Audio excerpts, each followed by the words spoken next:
Најава на фестивалот, меѓународниот фестивал Полихимнија, кој што е уживање со традиционалната музичка културна програма.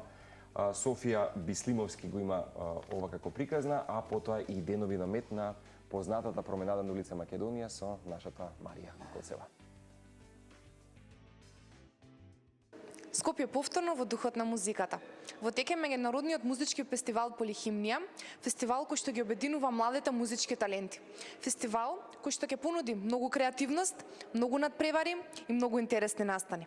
Но зашто поточно станува збор во продолжение, многу повеќе ќе откријат моите две соговорнички, односно раководството на самиот фестивал Полихимнија. Ќе започнам со Верица, која што малку повеќе ќе ни открие за тоа за каков фестивал станува збор и што е она кое што мета не очекува во изминатите денови. Добар ден.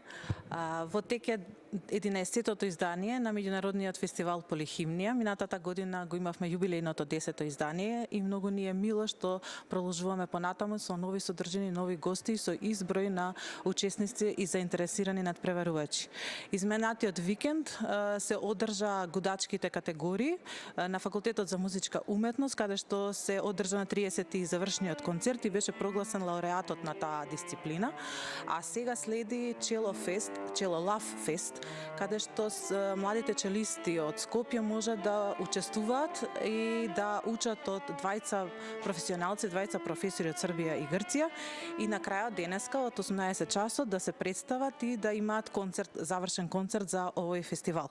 Следниот викенд, односно 4-тот и 5-тот поточно, во музеј на македонската борба и во салон 1919 ќе се одржат останатите дисциплини, пијано и дувачките категории.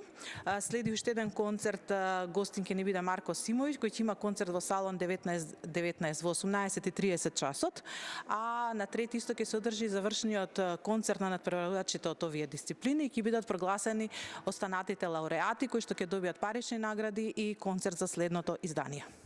Со оглед на тоа што станува збор за меѓународен фестивал Македонија во странство, па кои се оние странски земји кои што мета може би дебитираат на фестивалот?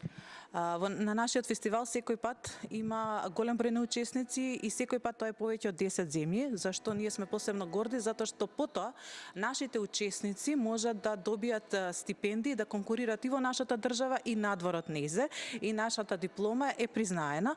Оваа година исто така како минатите години имаме повеќе од 10 учесници, имаме како нова земја Шпанија, имаме и Австрија и сите балкански земји поширок. Ви благодарам. Исто така со мене денешна гостинка е Николина Евтимова, која што малку повеќе ќе ни раскаже за самото име на овој фестивал, со оглед на тоа што има потекло од грчката митологија. Пете, како дојдовте до идејата баш Полихимнија да се вика овој фестивал? Кога размислувавме за името на здруженијето и на фестивалот, размислувавме нешто да поврземе нешто со уметноста. Полихимнија е муза на уметноста, на поезијата, на сликарството, на музиката, така да ги споивме овие неколку работи во едно, затоа што и фестивалот исто така спојува неколку активности во себе, не само надпреварувачки дел, туку и семинари и концерти. Пред самиот крај, колкава е заинтересираноста на младите за овој концерт? Од прилика колку се пријавени, дали имате точната бројка на пријавени учесници? Секоја година имаме голем број на учесници, како што кажа и колешката, значи имаме секогаш повеќе од 10 земји учеснички. Бројката се движи околу 300 до 400 учесници кои што се надпреваруваат во различни дисциплини и различни категории, значи од најмала возраст до професионалци. Благодарам за овој разговор. Благодарам и вам што бевте заедно со мене. Ние разговаравме за меѓународниот музички фестивал Полихимнија.